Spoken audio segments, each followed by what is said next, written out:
Nous sommes à la Voix de l'Amérique dans notre studio et nous recevons les responsables de la région d'Afrique centrale, du NED, du National Endowment for Democracy, où nous allons voir la situation en RDC. La RDC est-elle en crise? L'opposant Martin Fayoulou, candidat à la présidentielle du 30 décembre, conteste les résultats des élections qui publie le Félix Tshisekedi vainqueur avec 38,5%. L'affaire est au niveau de la Cour constitutionnelle. La CENCO, qui est la conférence épiscopale nationale des évêques du Congo, conteste aussi et dit que les résultats ne sont pas conformes aux procès-verbaux qu'ils détiennent et a fait pression la semaine dernière au Conseil de sécurité, lui demandant d'exiger à la CENI de présenter les procès-verbaux pour que la vérité éclate. Des pressions viennent de toutes parts. C'est comme ça que nous allons, avec notre invité, décrypter la situation. Bonjour Ridi Massamba. Bonjour Ridi. Voilà, la grande question, la RDC est-elle déjà...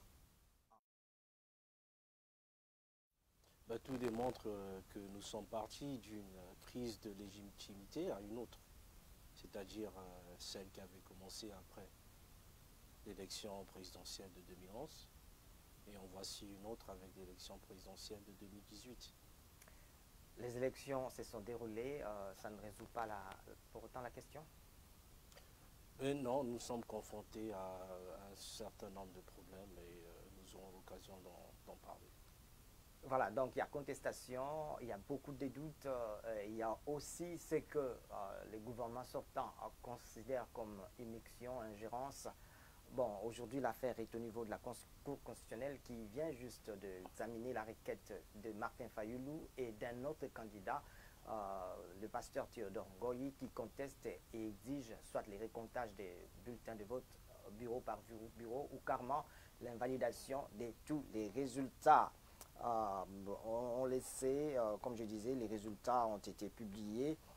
On sait aussi que la Cour a promis de donner sa décision dans les délais constitutionnels. Mais quels sont les scénarios possibles qui pourraient sortir de la Cour constitutionnelle? En saisissant la Cour constitutionnelle, le candidat Martin Fayoulou va au bout de sa logique. La Cour constitutionnelle pourrait trancher en sa faveur en annulant les élections présidentielles, c'est-à-dire les résultats de l'élection présidentielle, tout en exigeant le recomptage manuel des voix. Dans le cas contraire, M. Fayoulou, j'estime que M. Fayoulou, en tant que bon démocrate, respectera le verdict de la Cour constitutionnelle. Et il faut aussi ajouter qu'il devra réfléchir sur comment rebondir sur la scène politique en faisant usage à des méthodes de revendication pacifique comme il a toujours fait. Vous avez évoqué les mots crise de légitimité, on y reviendra, mais je dois dire ici, nous avons le privilège de vous avoir en tant que connaisseur de la région, mais aussi en tant que quelqu'un qui peut analyser froidement la situation parce que vous n'êtes pas du Congo, mais vous travaillez sur la République démocratique du Congo pour les NED, les National Endowment for Democracy. Le Conseil de sécurité a pris acte du déroulement de l'audience, de l'examen de la requête de Fayoulou et aussi de l'autre opposant, mais exige tout de même, appelant bien sûr les partis au calme, exige quand même que la vérité sorte. Qu'est-ce que vous en dites? Le Conseil de sécurité a raison de vouloir intervenir pour que la vérité des urnes soit établie. Mais je tiens à préciser que la Cour constitutionnelle détient la décision finale. Et si cette décision n'est pas favorable au candidat Fayoulou, lui et l'autre candidat qui conteste les résultats n'auront pas un autre choix que d'accepter le verdict de la Cour constitutionnelle, quelle que soit la position de la communauté internationale. Oui, je vous ai posé tout à l'heure la question sur les scénarios possibles. Parmi les scénarios, on peut arriver à un récomptage de voix comme l'exige Martin Fayulu. Évidemment, on a vu durant l'audience de la Cour constitutionnelle que l'UDPS, qui est le parti de Félix Tshisekedi, les candidats ou le candidat proclamé vainqueur, demande à la Cour de ne pas considérer cette requête, de la rejeter et de prendre en compte plutôt les résultats publiés, de même que les avocats de la CENI. Mais est-ce qu'un récomptage, si on arrivait à ces scénarios-là, un récomptage de voix pourrait apaiser les esprits, pourrait résoudre la situation quelque peu? Absolument, parce qu'il n'y aura plus de doute sur les résultats de l'élection présidentielle. Donc ce serait une très bonne chose pour le pays et pour toutes les parties prenantes au processus électoral.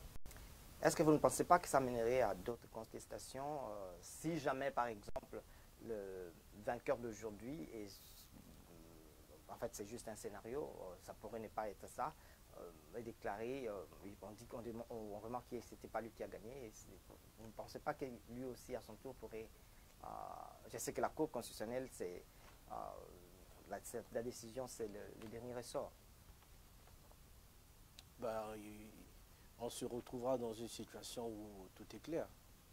Dans tous les cas, on ne va pas se mettre à organiser plusieurs recomptages. Et si cela pourrait donner le même résultat, à quoi ça sert? Aux États-Unis, on a eu un cas comme ça, une situation comme ça, vous vous rappelez? Je pense que vous faites allusion à l'élection présidentielle de l'an 2000. Je tiens à préciser que le recomptage n'avait pas abouti pour la simple raison que la Cour suprême avait décidé de mettre un terme à ce processus en déclarant M. Bush comme vainqueur de l'élection. Il faut que je dise ici que la communauté internationale, je vais parler de l'Union européenne, mais aussi l'Union européenne qui est tenue un peu à l'écart par le gouvernement sortant congolais, mais aussi la CIRGEL, qui est la conférence internationale sur les Grands Lacs, mais aussi la SADC, disent que les récomptages pourraient amener à l'apaisement de la situation. Et même si la SADC aujourd'hui semble revenir un peu disant que c'est du ressort des institutions judiciaires congolaises. Qu'est-ce que vous en dites? La conférence internationale de la région des Grands Lacs et la SADC ont leur droit de donner leur avis sur le processus électoral en RDC. Mais n'oublions pas qu'il s'agit d'un pays souverain qui a des institutions. Si la Cour constitutionnelle tranche, je ne pense pas que ça changerait la situation concernant ce que les uns et les autres ont à dire sur la RDC. Mais ce qui est sûr, un tel processus pourrait rassurer les parties prenantes, comme je l'ai dit tout à l'heure, le recomptage manuel des voix. La présidentielle en RDC s'est tenue en même temps que les législatives, mais aussi pour les élections locales. On sait que la majorité sortante, c'est-à-dire la famille politique du président Joseph Kabila, a raflé une majorité écrasante avec plus de 70% déjà aux législatives et ne se prépare à les faire pour le sénatorial et pour l'élection des gouverneurs et vice-gouverneurs. Mais en même temps, en demandant l'apaisement, toutes ces structures, la CIRGEL, la SADC, demandent aussi la mise sur pied d'un gouvernement d'union nationale. Est-ce que ça ne contraste pas avec la logique des élections si jamais on devait les respecter? Est-ce que c'est ça la solution?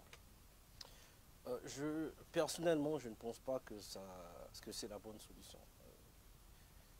Concernant la mise en place d'un gouvernement d'union nationale, il faudrait dire que cela dépendra de la volonté du FCC, car elle détient une majorité absolue à l'Assemblée nationale. À titre de rappel, depuis 2013, la RDC est dirigée par des équipes gouvernementales qu'on pourrait facilement qualifier de gouvernement d'union nationale. Je peux commencer en citant le gouvernement issu des concertations nationales de 2013 et des 2 dialogues politiques qui ont eu lieu en 2016. Il y a eu plusieurs militants de l'opposition qui ont rejoint le gouvernement sans que cela améliore le quotidien des Congolais. Alors, il faut se poser la question, est-ce que les Congolais ont vraiment besoin d'un gouvernement d'union nationale? C'est une bonne question.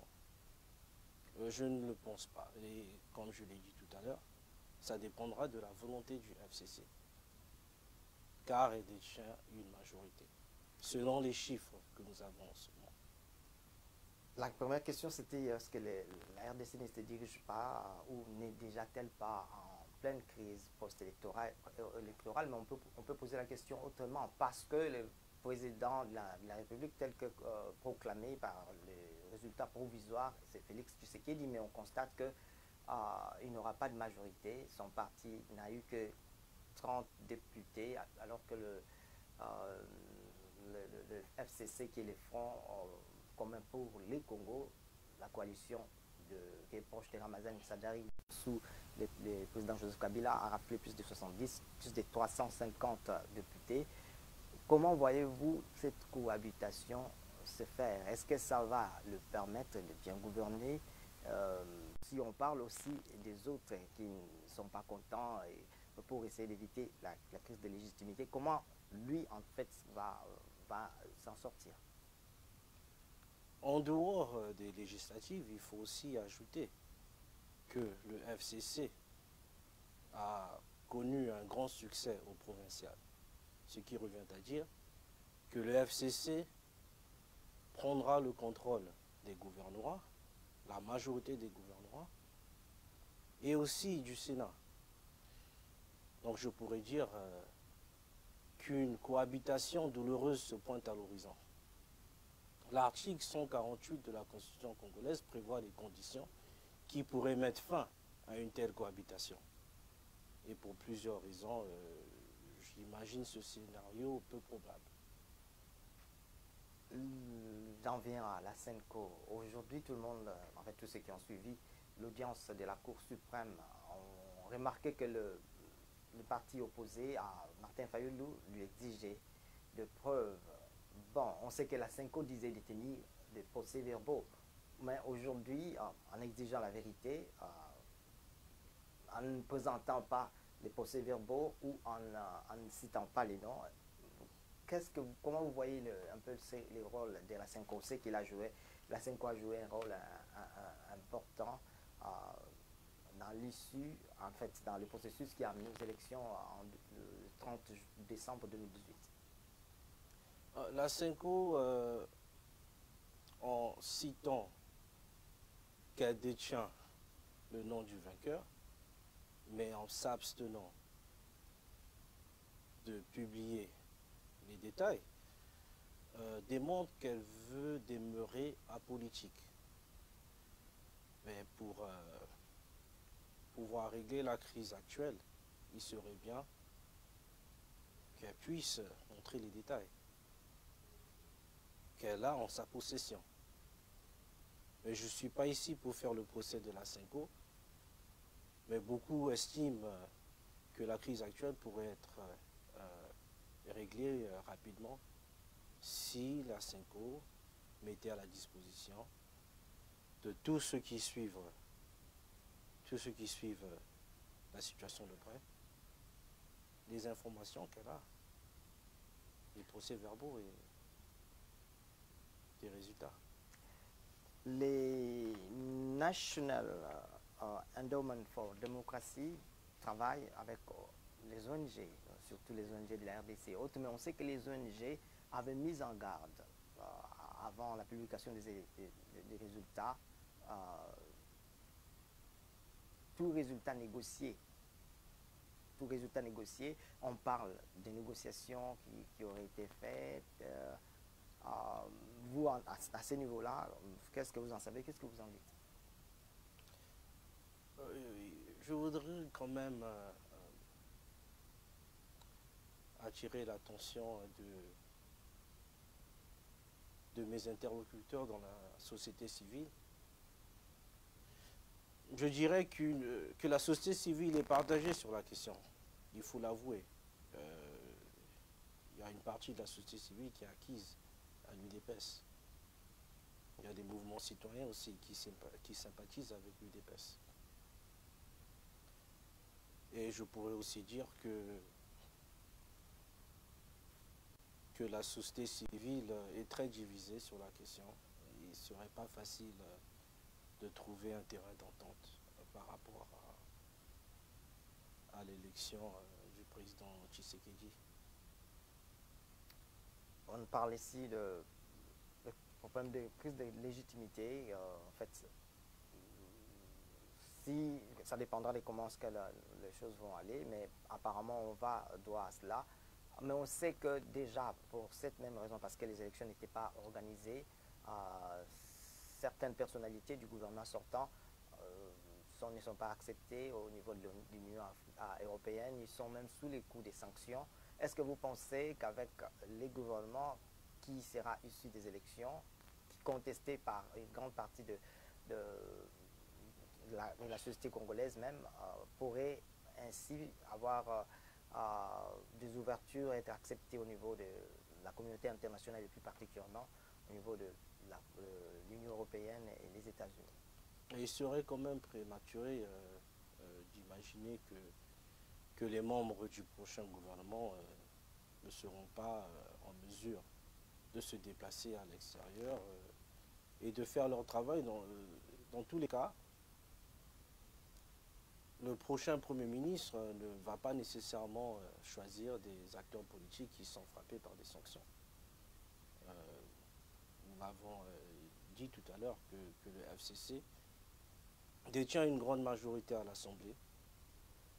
Il y a beaucoup de choix à faire et ils ne seront pas forcément des personnalités politiques frappées par des sanctions. En tout cas, on n'est pas encore à une situation qui ressemble à celle du Gabon. On ne le souhaite pas, ou après les élections.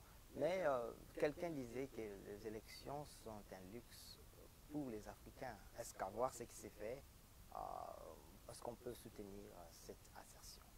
Non, non, je ne partage pas cette opinion. Vous savez, quand nous voyons tout ce qui s'est passé ces dernières années, les grandes manifestations qui ont eu lieu, les personnes qui ont perdu leur vie à Kinshasa et dans d'autres grandes villes de la RDC, il serait quand même très méchant de dire que les élections constituent un luxe pour le Congo. Quand nous voyons la crise actuelle, je peux facilement dire que le grand perdant est le peuple congolais, car il mérite mieux, il mérite des élections apaisées, il mérite une alternance, une véritable alternance. C'est vrai qu'un leader de l'opposition a été proclamé vainqueur, mais il s'agit, dans une certaine mesure, une demi-victoire. Ça aurait été M. Fayoulou, s'il avait été déclaré le vainqueur, il se serait retrouvé dans la même situation. Une cohabitation. Donc ce n'est pas une situation pour laquelle le peuple congolais peut se réjouir. Celle, je peux dire, pour les citoyens qui aspirent vraiment au changement. Il y a encore du travail à faire. Voilà ce que je peux dire sur ça. Il y a encore du travail à faire et espérons que ça va aller dans le bon sens. Il faut rappeler ici que la situation semble beaucoup, en fait, de loin plus apaisée que lors de l'élection, par exemple, de 2011 ou de 2006, où il y a eu plus de 300 morts avec des affrontements à Kinshasa seulement, sans compter ce qui s'est passé ailleurs. Et vous, en tant que organisations qui encadrent les organisations de la société civile, qu'est-ce que vous faites maintenant là pour essayer d'amener les gens à vivre dans la paix, dans une situation apaisée?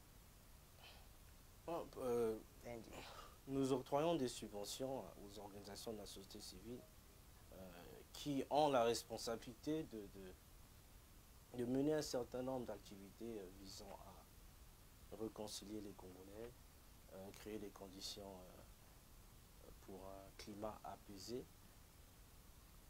Il faudra d'abord attendre la suite du recours, la décision de la Cour constitutionnelle. Peut-être que les choses vont s'empirer, on ne sait pas encore, il est trop tôt de faire une conclusion sur ça. Mais j'espère qu'il y aura quand même une issue pacifique. Et la société civile jouera un rôle très important, malgré sa division en ce moment. Nous espérons qu'on va aller dans ce sens-là et qu'il y aura plutôt un apaisement. Merci donc à vous tous de nous avoir suivis. Nous avons reçu dans notre studio direct de Facebook Monsieur Rudy Massamba, qui est le responsable pour la région de l'Afrique centrale de National Endowment for Democracy, qui est une grande organisation ici qui travaille avec beaucoup des ONG et la société civile en Afrique. Donc, merci à vous et nous vous promettons de donner encore d'autres invités dans nos prochaines éditions. Bonne année.